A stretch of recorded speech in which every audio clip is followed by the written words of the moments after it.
He then gives the explanation of why we've been chosen. He says, Huwa ijtabakum. The easy translation of Huwa ijtabakum is, in fact, He's the one. He has selected you. He has chosen you.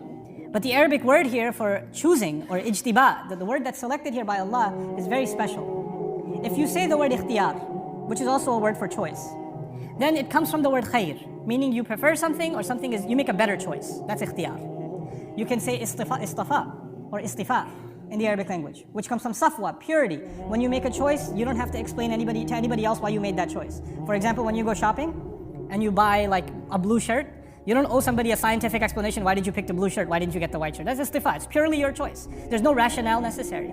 But when you say ijtiba, which is the word Allah chose here, when He described that He chose you and me to be Muslim, that word actually comes from jabu. Jabu in Arabic, in Old Arabic, actually the verb used to be used for tax collection. Back in the day, the people who made enough money owed taxes. Obviously, even now, you have to be above a certain level minimum income before you're qualified to be selected for tax collection. Ijtiba actually means to make a choice based on qualifications. So in other words, when you get hired for a job, or if you're fixing your car, or you're tightening a screw or something and you pick the right tool for that job, you just did ijtiba. Because if you pick any other tool, it doesn't do the job.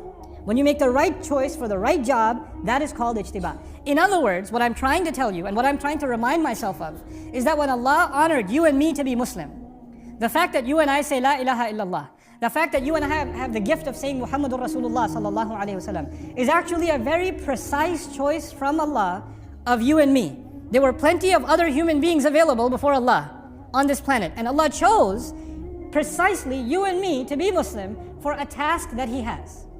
Because ijtiba is done for a particular purpose, for a task. So now, we aren't just chosen to be Muslim, we're chosen to be Muslim because we have a mission in front of us. And that mission He already describes is you have to struggle for Allah as is worthy of the struggle that should be made for Him. And then he adds finally, now that I realize I've been chosen, even though I've been chosen, I'm still thinking this is too hard of a job.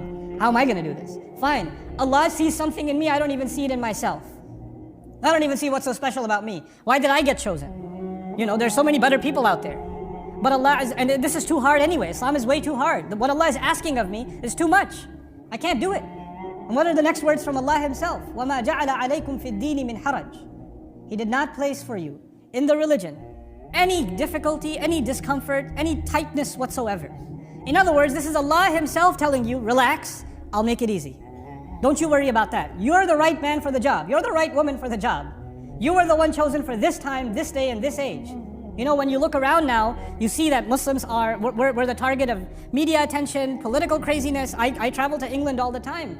But this last time I traveled, I got exhaustively questioned. What are you doing here? I got questioned, like, why are you here? That's never happened before. So things are becoming tougher and tougher for Muslims. They are, in many, many ways. But that's okay. You know what? Allah chose you and me to be born in this generation, in this day and age, knowing full well these are the trials we're going to have.